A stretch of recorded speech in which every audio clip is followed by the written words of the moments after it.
ॐ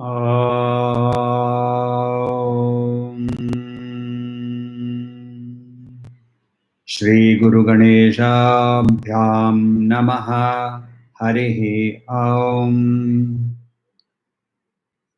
गीता स्वाध्याय session number 49 में आपका स्वागत है। हम पिछली बार चैप्टर 4 ज्ञान कर्म संन्यास योग के वर्ष नंबर 34 का अध्ययन कर रहे थे और वही हम लोग वहां से शुरू करते हैं। तद्विद्धि प्रणिपातेन परिप्रश्नेन सेवया उपदेक्ष्यन्ति ते ज्ञानम ज्ञानिनस्तत्त्वदर्शिनः। तो वहां श्री कृष्ण हमें ये बोलते हैं कि तुम्हें यदि ये ज्ञान चाहिए तो तुम्हें ज्ञानी एवं तत्वदर्शी ऐसे व्यक्ति के पास जाना पड़ेगा और वहां उसके पास अप्रोच करने के लिए हमें पद्धति बताई हुई है। क्या? बॉडी के लिए देयर इज सेवा, therefore the body identification is reduced. मन के लिए ईगो का दमन यानी प्रणिपातेन, एंड फाइनली इंटेलेक्ट के लिए डाउट्स जो होंगे उसका सवाल पूछकर उसके डाउट्स को क्लियर करना। सनातन धर्म में गुरु का स्थान इतना ऊंचा क्यों है? क्योंकि सनातन धर्म ये बोलता है कि every individual has the right to reach the highest reality. Shankaracharya उन्होंने एक स्तोत्र लिखा था। कहानी में कहते हैं कि काशी में वो जब थे और वो नहाने जा रहे थे या नहा के आ रहे थे और एक चंडाल उनके सामने आ गया और चंडाल अपने उसके साथ उसके कुत्ते और इत्यादि सब कुछ था। कुत्ता भी एक इम्प्योर जानवर माना जाता है और चंडाल को भी इम्प्योर माना जाता था। तो ये चंडाल कुत्ता समेत उसके सामने आया तो उन्होंने, उनके जो शिष्य थे, उन्होंने उनको वहां से हटने को कहा। ये सामने से हट, आचार्य आ रहे हैं। तो उन्होंने पूछा किसको हटाऊं, इस शरीर को जो जड़ है, जो पंच तत्व से बना हुआ है, या उस आत्मा को जो कि पूरे जो कि ब्रह्मांड का एक स्वरूप है। ये आचार्य शंकर ने सुना और उन्होंने वहीं के वहीं मनीष पंचकम उन्होंने रचना की, जिसके अंदर में वो लास्ट लाइन में बोलते हैं कि भले वो चांडाल हो या कोई भी हो, यदि उसके पास ये ज्ञान है कि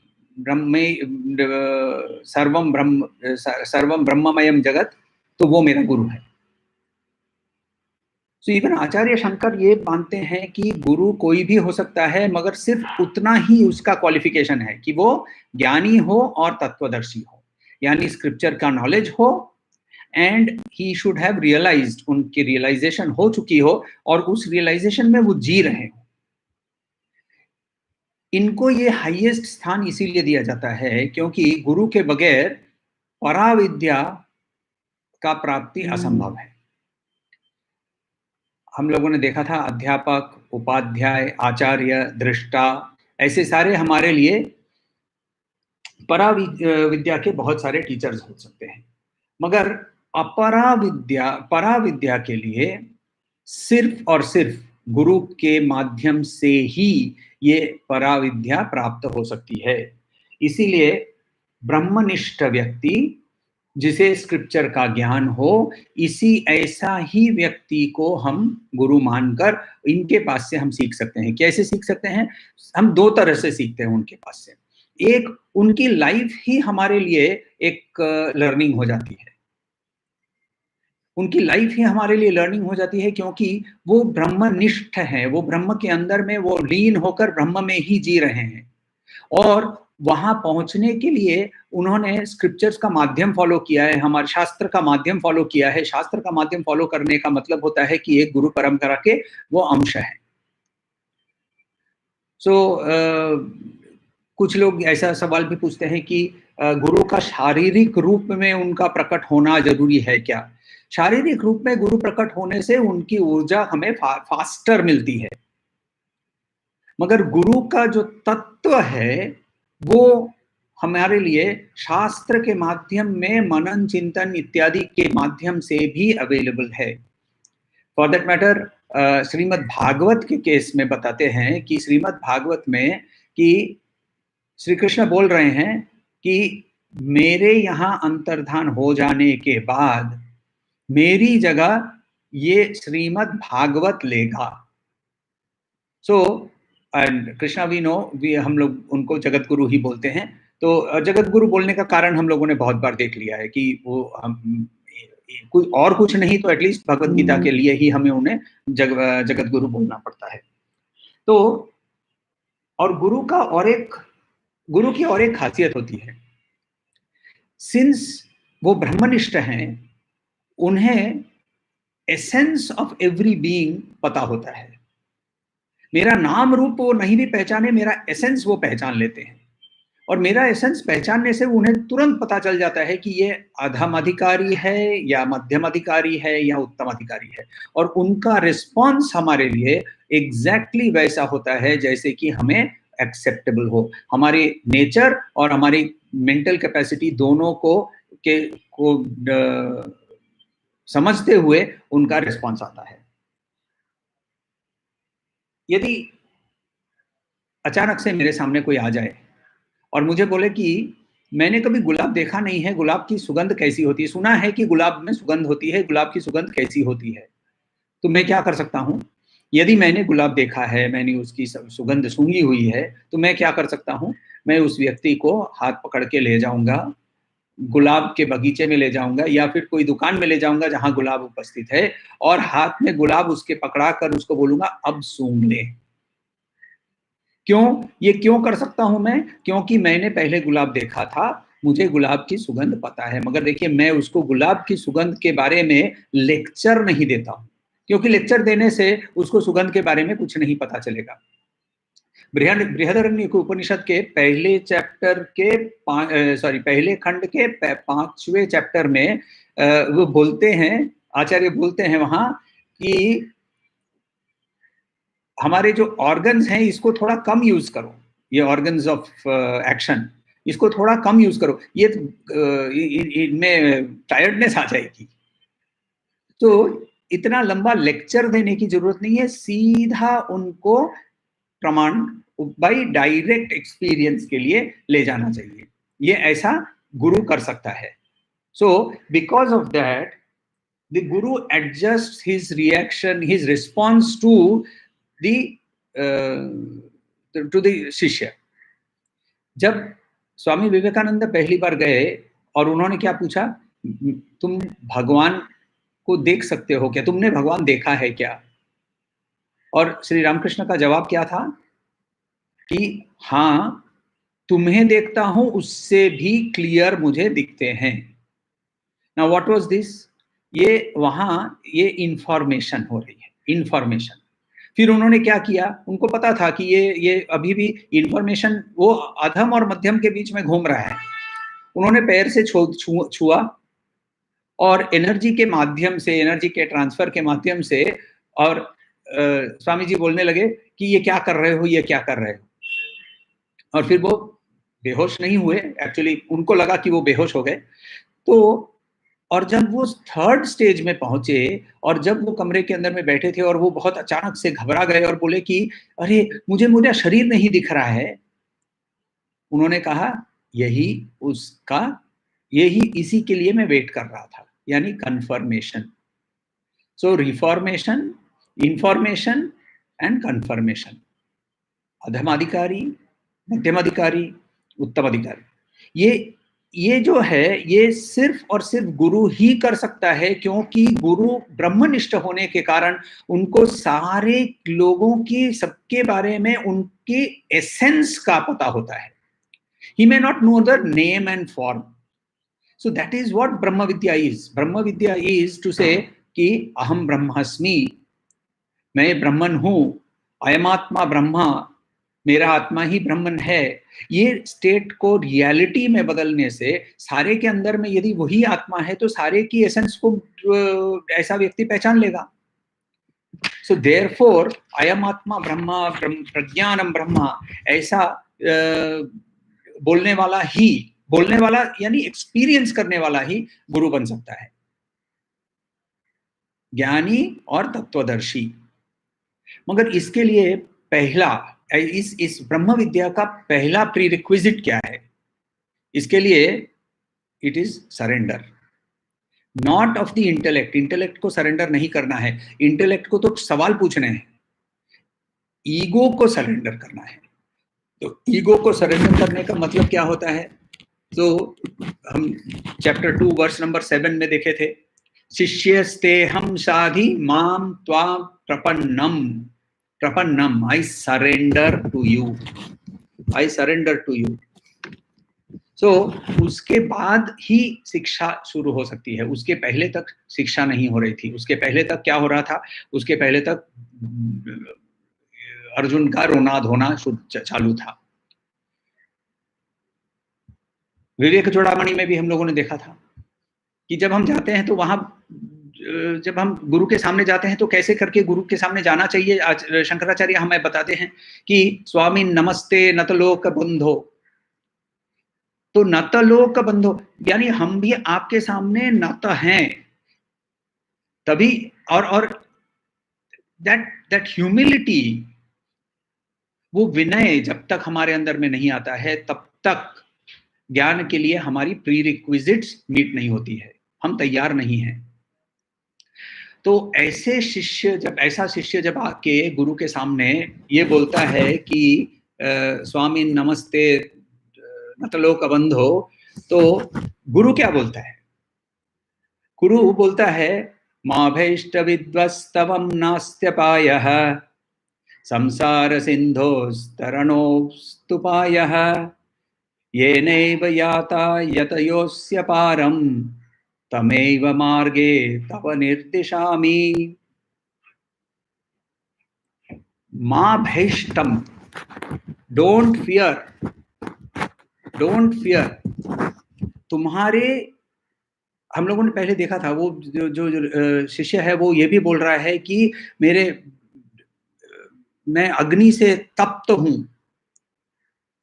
सो वैसा जब उसके सामने जाकर बोलते हैं कि मैं आई एम डिस्टर्ब्ड, मुझे समझ में नहीं आ रहा है कि क्या करना है, तो तब गुरु बोलता है मां भैष्ट, डोंट फियर, विद्वस्तव नास्त्यपायः, सो डोंट वरी, तुम्हारे लिए कोई मृत्यु नहीं है। संसार सिंधोस्तरणोस्तुपायः, इस संसार को पार करने के लिए उपाय है। ये नैव याता यतयोस्य पारम, यत्न करके जिन लोग पार कर चुके हैं, यहाँ बहुत ये बहुत यत्न करके लोग पार किए हैं, ऐसा नहीं कि कोई नहीं पार किया है। जैसे उन लोगों ने पार किया है वो मार्ग मैं तुम्हें दिखाऊंगा, निर्दिशामी, निर्दिशामी। तो गुरु को भी एक डिक्लेरेशन देना पड़ेगा, गुरु को भी एक वचन देना पड़ेगा कि मैं तुम्हें पार कराऊंगा, मैं तुम्हें रास्ता दिखाऊंगा। सी, गुरु और शिष्य के बीच में जो रिलेशनशिप है ना, वो डीप ट्रस्ट, एक एक एक, अत्यंत डीप विश्वास का एक रिलेशनशिप है, और ये कंप्लीटली नॉन जजमेंटल है, कंप्लीटली नॉन जजमेंटल। देखिए हमारे सारे रिलेशनशिप्स के अंदर में जजमेंट आ जाता है, गुरु और शिष्य के रिलेशनशिप में जजमेंट नहीं आता है। स्वामी जी के केस में हम लोगों ने ऑलरेडी एग्जाम्पल देखा हुआ था, जबकि उनके पास जाकर किसी लोगों ने कुछ लोगों ने कहा कि वो तो अब वैश्या के पास जाने लगा है, तो श्री रामकृष्ण को बहुत गुस्सा आया, और गुस्सा आके उन्होंने बोला कि so he actually threw away all those allegations. Swami Chinmayananda जब तपोवन महाराज के पास शिक्षा के लिए रहते थे वहां, तो वो कुटीर के पीछे जाकर बीड़ी पी रहे थे। तो उनके साथ और भी शिष्य जो थे उन्होंने आके कंप्लेन किया कि वो पीछे जाकर बीड़ी पी रहा है। और गुरु ने शिष्य के बारे में कहा कि उसके बीड़ी के धुएं में जितना वेदांत है उस तुम्हारे सर के अंदर में भी उतना नहीं है। कंप्लीटली नॉन जजमेंटल, जजमेंट नहीं करना है। गुरु नहीं करता है जजमेंट। गुरु का एक ही लक्ष्य होता है, शिष्य की मुक्ति, शिष्य को मुक्ति मिले, यही उसका एक ही लक्ष्य होता है। शायद मेरे अनुमान से शायद ये एकमात्र रिलेशनशिप है जिसके अंदर में प्रेम है मगर अटैचमेंट नहीं है, राग द्वेष मोह नहीं है। इसके लिए ना एक मेंटल मैच्योरिटी, एक ऐसा रिलेशनशिप को एक्सेप्ट करने के लिए भी एक हमारे अंदर में एक माइंड और इंटेलेक्ट दोनों के अंदर में, मनस और बुद्धि के दोनों के अंदर में एक मैच्योरिटी होनी जरूरी है। और ये मैच्योरिटी कब आती है? जब हम कर्म करते हैं यज्ञ मानकर, यज्ञ आचरत, यज्ञ मानकर जब हम कर्म करते हैं तब जाकर हमारे पास ये मैच्योरिटी आने लगती है। और जब ये मैच्योरिटी आने लगती है, जब हम सुपक्व हो जाते हैं, तो तब जाकर हम ये ऐसी रिलेशनशिप को भी एक्सेप्ट कर सकते हैं, तभी हम जाकर उत्तम अधिकारी बनते हैं। अदरवाइज हम अधम अधिकारी continuously we are only testing, इसने दाढ़ी क्यों रखी है, अच्छा इसने दाढ़ी रखी है मगर उसने दाढ़ी क्यों नहीं रखी है। आप चले जाइए कभी भी कुंभ मेला में, आपको साधु की जो वैरायटी है वो यदि देखनी है तो आप आश्चर्यचकित हो जाएंगे।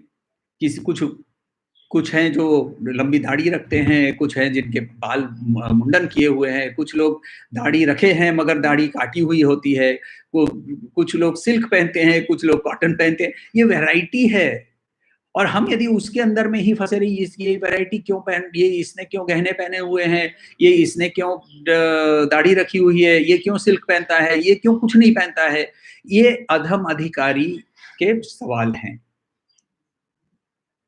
यदि हमें वो रिलेशनशिप चाहिए गुरु के साथ, वो संबंध चाहिए गुरु के साथ जहां हम उत्तमाधिकारी बने, तो उसके लिए हमारे अंदर में मनस और बुद्धि दोनों के अंदर में एक मैच्योरिटी आनी जरूरी है। उसके लिए हमारे पास प्रेस्क्रिप्शन वर्स नंबर 24 के बाद से अप टू वर्स नंबर 31 हम लोगों को सारे 12 तरह के यज्ञ और उसके उपरांत जो भी हम करते हैं उस पर यज्ञ मानकर इसको हम लोगों को हमारे पास प्रिस्क्रिप्शन श्री कृष्ण ने दिया हुआ है।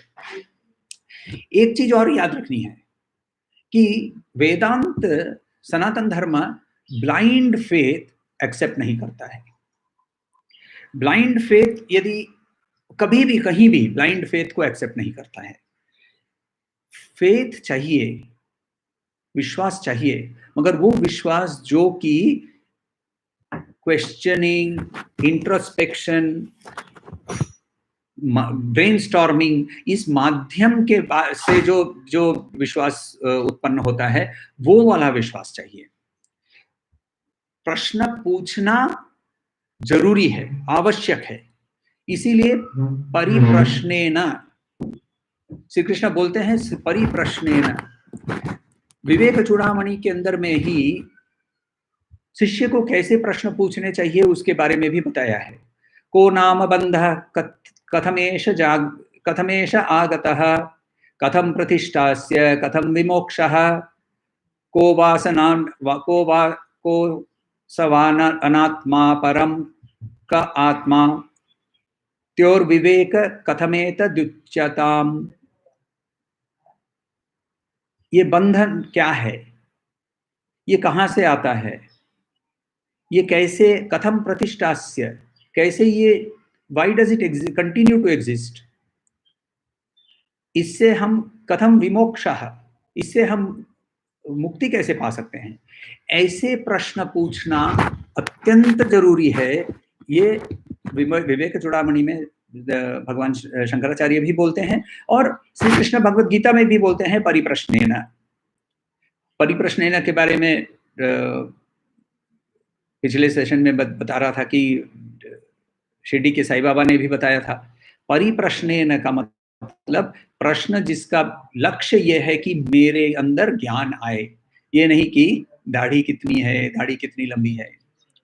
और गुरु को वो डिक्लेरेशन जो बोल रहे हैं कि मैं तुम्हें निर्दिशामी, मैं तुम्हें दिखाऊँगा। तो मैं अभी गूगल कुछ कर रहा था, कुछ काम पे कर रहा था, तो अचानक से मोक्ष वर्ड टाइप किया और अ, एक क्रैश कोर्स ऑन मोक्ष एक वेबसाइट मिला मुझे, जहाँ ये बोलता है कि एनरोल कर लीजिए और 10 दिन के अंदर में आपको मोक्ष दे देंगे, और आपको मोक्ष नहीं मिला तो मनी बैक। तो मुझे पता नहीं ये क्रैश कोर्स के अंदर में कोर्स क्या है और मोक्ष क्या है, मगर क्रैश जरूर आदमी कर जाएगा, ये तो गारंटीड है।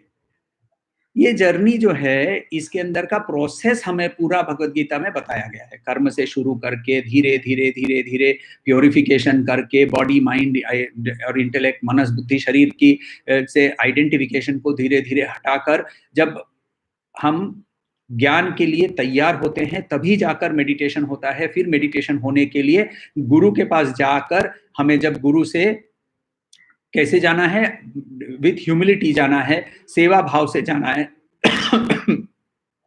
और सही प्रश्न पूछने हैं, तभी जाकर हम तैयार होते हैं कि हमें ज्ञान प्राप्त हो।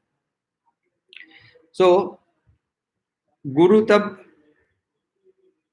इसी वर्ष के अंदर में जहाँ शिष्य पूछता है कि ऐसा मैं सवाल पूछते हैं कि बंधन कहाँ से आया, बंधन कैसे रहता है, तो वहाँ विवेक चूड़ामणि में डिस्कशन है। ये Viveka Chudamani has been set out like a discussion between guru and शिष्य।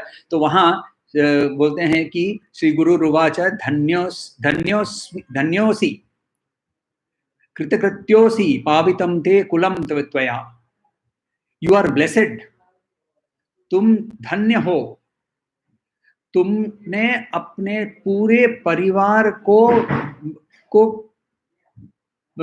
पवित्र कर दिया है।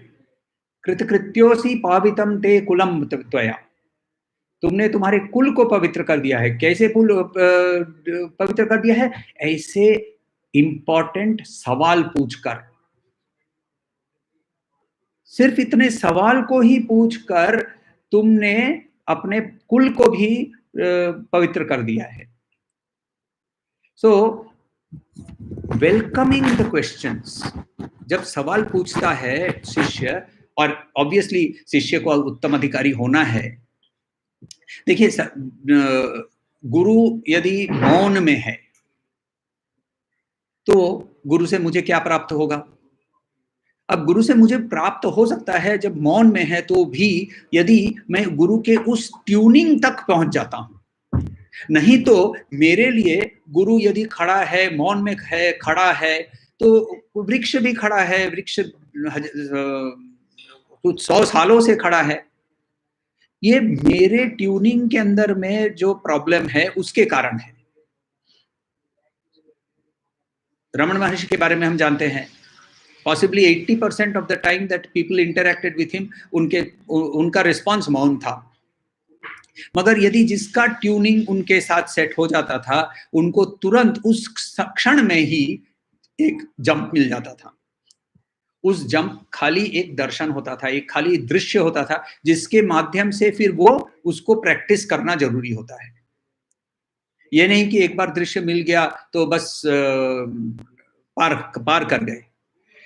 तो वहाँ ये रिलेशनशिप एस्टेब्लिश हो जाने से क्या होता है, तब जाकर ये हमें सिखाते हैं, उपदेक्ष्यन्ति ते ज्ञानम, ये ज्ञान तुम्हें वो सिखाएंगे। तो गुरु जो है, हमने पहले भी देखा है कि उपदेश जो है वो शिष्य के मेंटल कैपेसिटी और उसके नेचर के हिसाब से ही ट्यून करके देता है। श्री रामकृष्ण के बारे में कहानी है कि वो नदी पार कर रहे थे नौका में, और शायद उनके साथ स्वामी निरंजनानंद थे। और तो निरंजनानंद जी जब और जो नाविक जो था, उसने तरह तरह की गालियां, तरह तरह के एक्यूजेशंस उन्होंने श्री रामकृष्ण के बारे में किया। तो श्री रामकृष्ण के बारे में ऐसे एक्यूजेशंस करने पर स्वामी निरंजनानंद जी जो थे, उन्होंने उनको बहुत गुस्सा आया और उन्होंने जाकर सीधा नाविक का गला पकड़ा और इतने वहां हलचल मच गई कि शायद नाव ही डूब जाती। नौका पार पे आई और उन्होंने स्वामी जी को पूछा कि क्यों इतना हलचल क्यों हो रहा था, शांति क्यों नहीं रख सकते हो। अच्छा, इसी इंसिडेंट्स बाद में स्वामी शारदानंद के साथ हुई। तो स्वामी शारदानंद ने ये नाविक वापस कुछ बोले जा रहा था, स्वामी शारदानंद ने एक अक्षर नहीं बोला। नौका पार पे आई तो श्री रामकृष्ण ने स्वामी शारदानंद को कहा, ये गुरु, तुम्हारे गुरु को तुम मुझे गुरु मानते हो ना? तो हाँ कहा। तो बोले कि तुम गुरु मानते हो और ये गुरु के नाम पर बदनाम कर रहा था और तुम्हारे अंदर में कोई रिएक्शन नहीं हुआ। गुरु के बारे में यदि निंदा होती है तो या तो हमें वहां तुरंत ही रिएक्शन होना जरूरी है, ये एक होता है जहां जाकर उसको थप्पड़ मारो या फिर वहां से उठ के चले जाओ, और तुमने कुछ नहीं किया। अब देखिए, इंसिडेंट सेम है, मगर जैसे ही पात्र बदल गए, श्री रामकृष्ण ने भी सिखाना जो है उसको बदल दिया। स्वामी शारदानंद के अंदर में शांति प्रिय भाव ज्यादा था, जो उनके अंदर में शायद जो असर्टिवनेस की जरूरत पड़ती है वो नहीं थी, और स्वामी निरंजनानंद के अंदर में एग्रेसिवनेस ज्यादा था, जिसे उन्हें शांत करना था। इंसिडेंट सेम है मगर सीख कितनी अलग अलग है। गुरु जो है वो टीचिंग मेंटल कैपेसिटी और नेचर दोनों के हिसाब से बदल के ही हमें देता है। प्रश्न के बारे में, प्रश्नोपनिषद में आप यदि प्रश्नोपनिषद पढ़ें तो वहां पहले प्रश्न के अंदर में ही बताते हैं कि 6 स्टूडेंट्स, सुकेश, सत्यकाम, वैदर्भी, कौशल, फिर काबंध, ऐसे 6 लोगों का नाम लिया है। और 6 ये स्टूडेंट्स जाकर ऋषि पिप्पलाद के पास जाते हैं और बोलते हैं कि हम आपके पास ब्रह्म विद्या सीखने के लिए आए हैं। और वहां ऋषि बोलते हैं कि 1 साल के लिए सेवा करो, 1 साल के लिए काम करो इस आश्रम में। सेवा वर्ड नहीं यूज किया है, बोला कि आश्रम के अंदर में काम करो, और उसके बाद मैं देखूंगा कि तुम्हें हम यहाँ इस आश्रम में तुम्हें ब्रह्म विद्या मिलेगी या नहीं मिलेगी। तो 2 चीज यहाँ है, एक प्रश्न पूछने के लिए तैयारी करवाना, टेस्ट करना, ये भी गुरु का काम है। दूसरा कि ये सेवा से प्योरिफिकेशन का प्रोसेस का मौका भी गुरु दे देता है। ये सब हो जाने के बाद अर्जुन अब सोच रहा है, अच्छा तो ये सब कुछ करने को मैं तैयार हूँ, चलो मैं प्रणिपातेन करूंगा, मैं परिप्रश्नेन भी करूंगा, मैं सेवा भी करूंगा, मुझे मिलेगा क्या?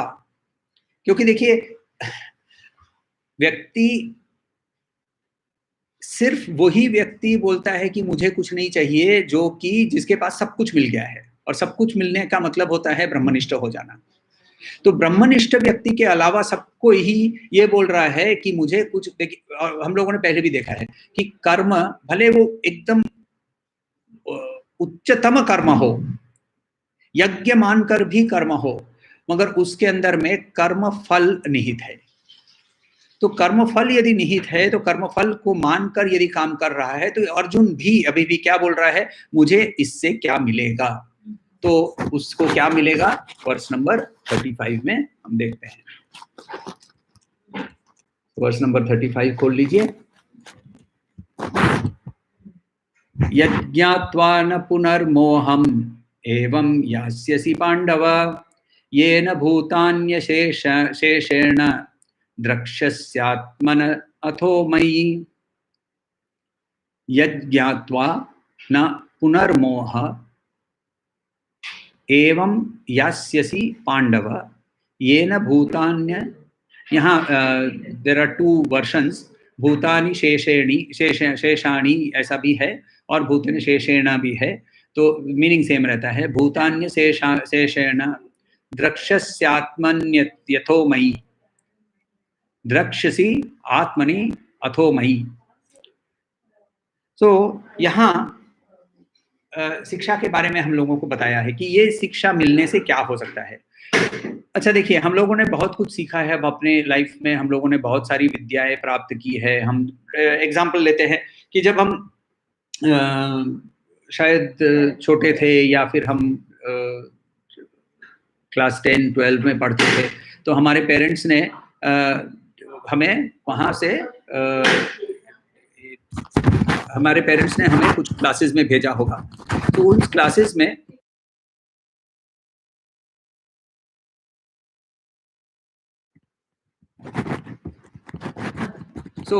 हमें वहाँ कुछ शिक्षाओं के लिए भेजा होगा। तो हमने चेस सीखा था, राइट? मान लीजिए हमने सबने चेस सीखा था। कुछ साल बीत गए, अभी आपका या मेरा बेटा क्लास 10 में पढ़ने लगा, वो भी चेस सीखने गया। अच्छा, आपने बोला कि चलो मैं भी चेस सीखा था और उसके साथ आप बैठ गए चेस खेलने के लिए। अच्छा, आप जब चेस खेल रहे थे, तब आपने स्टेट लेवल तक अपने मैचेस जीती हुई थी।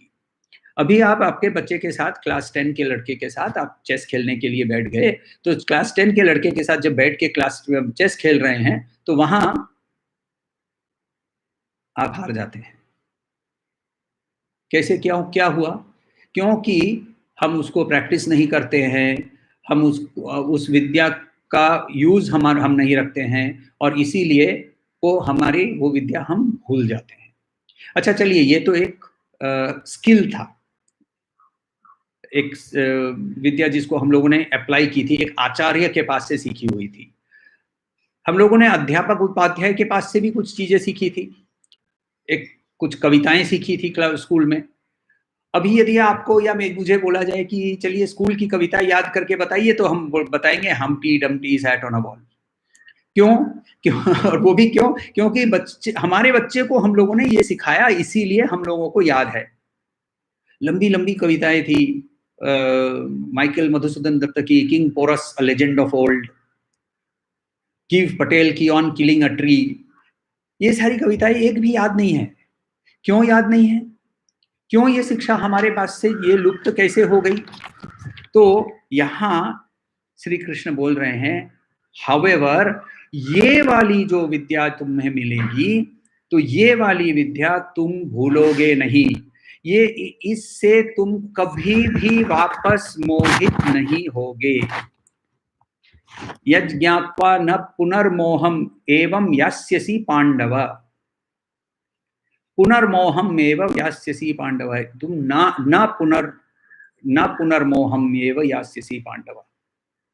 तो इस तुमको ये मोह कभी भी वापस नहीं आएगा, एक डिक्लेरेशन करते हैं। हमारा ओरिजिनल मोह क्या है? हमारा ओरिजिनल मोह है कि ये लोग, अर्जुन का भी देख लीजिए, ये मेरे लोग थे, मेरे रिलेटिव्स को कैसे मारूं, मेरे सगे हैं, मेरे संबंधी हैं, मेरा गुरु है, मेरे पितामह हैं, इनको मैं कैसे मारूं? तो उसका जो ये है ओरिजिनल उसका। एक्चुअली हमारा पहला मोह जो है, डिल्यूशन जिसको बोल सकते हैं, हमारा जो पहला भ्रम है, वो है हमारा बॉडी, माइंड और इंटेलेक्ट के साथ आइडेंटिफिकेशन। और उसके बाद वाला जो आइडेंटिफिकेशन है या जो हमारा जो भ्रम है, वो है आइडेंटिफिकेशन विद नाम, रूप, यश, धन, इनके साथ जो हमारा अटैचमेंट, ये मेरा है। तो पहला है आई और दूसरा है माइन, अहम ममा, अहम ममा। तो अहम ममा के अंदर में हमारे ये जो डिल्यूशन है, इस डिल्यूशन में तुम कभी भी वापस नहीं गिरोगे, ये डिक्लेरेशन करते हैं श्री कृष्ण। तो जब तक हम बाहर की दुनिया को हमारे से पृथक देखते हैं, तब तक ये डिल्यूशन, ये मोह हमारे अंदर में कंटिन्यू करेगा और तब तक हम क्या है, चैप्टर 1 में ही फंसे रहेंगे, विषाद में, विषाद योग, आगे नहीं बढ़ेंगे। विषाद योग से कर्म योग में जाना है, कर्म योग से कर्म योग से ज्ञान कर्म संन्यासी योग में जाना है, उससे ज्ञान योग में जाना है, इत्यादि इत्यादि। ये जो प्रोग्रेशन है, ये इम्पॉसिबल है यदि हमारे अंदर में वो डिल्यूशन में हम फंसे रहे। हम बाहरी दुनिया के साथ कैसे आइडेंटिफाई करते हैं? या तो शरीर से या तो मनस से, मन से। जब मैं कहता हूं कि ये मेरे पिता है, ये मेरे भ्राता है, ये मेरी माता है, ये मेरा पुत्र है, ये आइडेंटिफिकेशन कहां से आता है? ये आइडेंटिफिकेशन आता है शरीर से। क्योंकि ये रिलेशनशिप भी शरीर से जुड़ी हुई है। और जब मैं ये कहता हूं ये मुझे पसंद है, ये मुझे नापसंद है, ये अच्छा है, ये बुरा है, ये वाला जो है, ये कहां से आता है? ये आता है मनस से। तो जब हमें शरीर से ही शुरू करते हैं हम लोग कि हमारे अंदर में 3 जो सब देखिए कोई भी धर्म को ले लीजिए, कोई भी धर्म के 3 सब्जेक्ट मैटर होते हैं। पहला सब्जेक्ट मैटर है जीव, इंडिविजुअल जीव। दूसरा सब्जेक्ट मैटर है ये जगत। और तीसरा वेदांत इसको ईश्वर कहता है, मैं ज वर्ड यूज करने के लिए इसे जगन्नाथ कहता हूं। तो जीव, जगत और जगन्नाथ, ये 3 चीज लेकर किसी भी रिलीजन के अंदर में ये 3 चीज को ही लेकर सारी रिलीजन बनती है। जीव यानी जो ये मैं, तो मैं का सेंस जो है, ये मैं का सेंस कहाँ है? ये बॉडी और माइंड के साथ आइडेंटिफाइड है। जब तक ये बॉडी और माइंड के साथ आइडेंटिफाइड है तो वो बाहरी आउटर वर्ल्ड को पहचान पाता है। आउटर वर्ल्ड को पहचान पाना is only through the body and mind. तो बॉडी माइंड के माध्यम से जब मैं बाहरी जगत को पहचानने लगता हूं, तब फिर तो फिर बाहर एक जगत सृष्टि हो जाता है। तो जीव ने जगत की सृष्टि कर ली। कैसे? Through identification. फिर उसके मन में एक सवाल उठता है कि यदि जगत है तो इसको बनाया किसने? So there concept of Jagannath, Ishwar. तो जीव, जगत और जगन्नाथ, ये तीनों ही आइडेंटिफिकेशन से ही उत्पन्न होते हैं। तो श्री कृष्ण क्या बोलते हैं कि ये नॉलेज तुम्हें मिलने पर ये न भूतानी अशेषाणी, सारी जो यहाँ भूतानी का मतलब 2 चीज हो सकती है। एक होता है लिविंग एंटिटीज, मगर यहाँ यदि भूत वर्ड यूज करते हैं तो जो पंचभूत से जो भी सृष्टि हुई है, प्रकृति के अंदर में जो कुछ है वो सारे ही पंचभूत से बनी हुई चीजों है। तो ये सारे भूतों के बारे में बात कर रहे हैं, यानी everything that is there in the material world. भूतानी अशेषाणी, इनके अंदर में क्या देखोगे? दृक्ष्यसी, देखोगे। आत्मनि, तुम अपने आप को देखोगे, तुम अपने आप को भी देखोगे। अथो अथः मयि, और मुझे भी, उसके बाद मुझे भी, उसके बाद मुझे भी। ये न भूतान्य शेषाणी द्रक्ष्यस्यात्मन्य अथो मयि, मुझे भी देखोगे। यहाँ एक छोटा सा हिंट दे देते हैं श्री कृष्ण 11वां चैप्टर का। जब 11वां चैप्टर में वो अपना विश्व रूप दर्शन दिखाते हैं, तब वो बोलते हैं देखो अब तुम दिख रहा है तुम्हें सब कुछ, अब कुछ सब कुछ दिख रहा है। मैंने बोला था तुमको, चैप्टर 4 में ही बोला था कि पहले अंदर अपने आप के अंदर में देखो। तुम देख नहीं पा रहे हो, इसीलिए मुझे तुमको बाहर दिखाना पड़ रहा है। तो यहाँ छोटा सा एक हिंट भी हमें विश्वरूप दर्शन का दे चुके हैं। नॉर्मली इस स्वाध्याय में हम आगे के चैप्टर्स के बारे में बात नहीं करते हैं, मगर कभी कभी उनके बारे में बिना बात किए आगे बढ़ना मुश्किल हो जाता है, क्योंकि यहाँ इतना स्ट्रॉन्ग एक इंडिकेशन है, सशक्त इंडिकेशन है कि एक संकेत किया है कि विश्वरूप का दर्शन जो है वो कुछ नहीं है, सिर्फ अपने आप के अंदर में हम अपने आप को पहचाने। ये न भूतान्य शेषाणी द्रक्ष्यस्यात्मन्यथो मयि, तो तुम देख पाओगे, you will perceive, you will see with your own eyes. देखिए वर्स नंबर 34 में तद विद्धि बोला था, तद, और यहां वो पांडवा तुम बोल रहे हैं, तत्त्वम, महावाक्य, तत्त्वम असि। छंदोग्य उपनिषद के अंदर में, सामवेद के अंदर में, छंदोग्य उपनिषद के अंदर में तत्त्वमसि, दैट दाउ आर्ट, तुम वही हो। वो जो तुमको बाहर दिख रहा है वो नॉलेज, तद्विद्धि, वो नॉलेज यानी तुम्हारे से जो दूर तुम्हें दिख रहा था, अब वो तुम्हारे अंदर ही तुम्हें दिख रहा है। नॉलेज यानी ज्ञान, ज्ञान जानने वाला, ज्ञानी, और जो subject, knowledge, knower and known, तीनों एक ही चीज है, एक ही इनका सबस्ट्रेटम है, एक ही चीज, एक ही एसेंस है इनके अंदर में। तो श्री कृष्ण यहाँ इस वर्ष में बहुत बड़ा स्टेटमेंट करते हैं कि तुम्हारे में और मेरे अंदर में कोई भी अंतर नहीं है।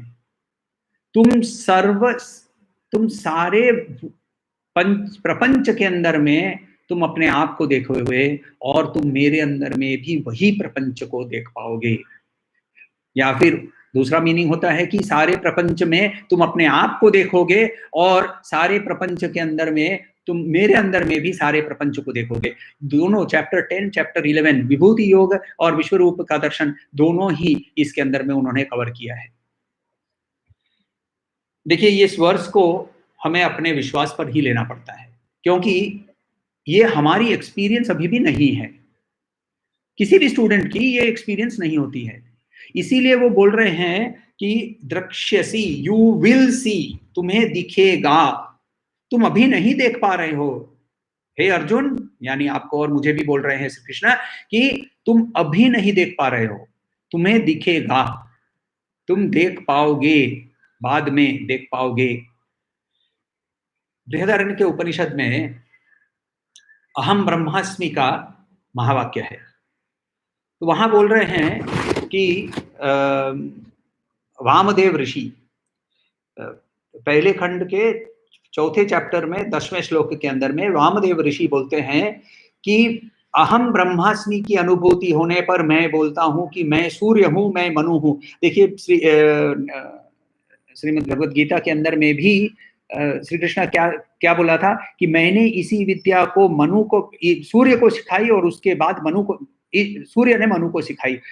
कोरिलेशन वहां इसीलिए है कि वहां से ये मनुष्य जाति ही शुरू होती है। तो इसीलिए वो वामदेव ऋषि भी वहां से शुरू करते हैं, बोलते हैं कि अहम ब्रह्मास्मि जानकर मैं ये देख रहा हूं कि मैं ही सूर्य हूं, मैं ही मनु हूं और मैं ही इस सारा यूनिवर्स हूं, सर्वम जगत हूं। उसके बाद उपनिषद एक बहुत बड़ा स्टेटमेंट कर जाता है कि ये अहम ब्रह्मास्मि का एक्सपीरियंस किसी को भी किसी भी समय यदि होगा तो वो अपने आप को इस यूनिवर्स के साथ, इस जगत के साथ एक पाएगा। तो उपनिषद भी यही चीज बोल रहा है जो कि श्री कृष्ण यहाँ वर्ष नंबर 35 में बोल रहे हैं। और उसके बाद आप यदि ईशावास्य उपनिषद के में जाएं तो वहां ये बोलता है कि तत्र को मोह कः शोक एकत्वम् अनुपश्यतः।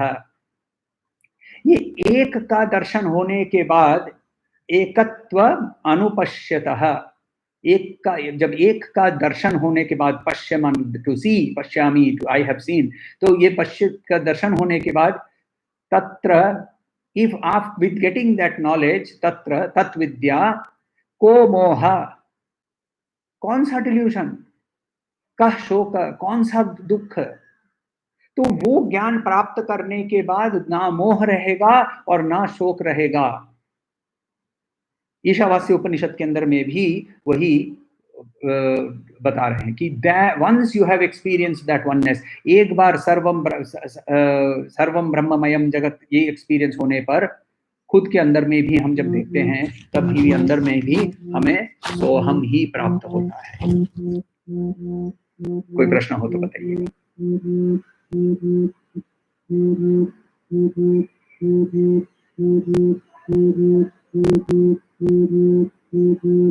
ओम शांति शांति शांति।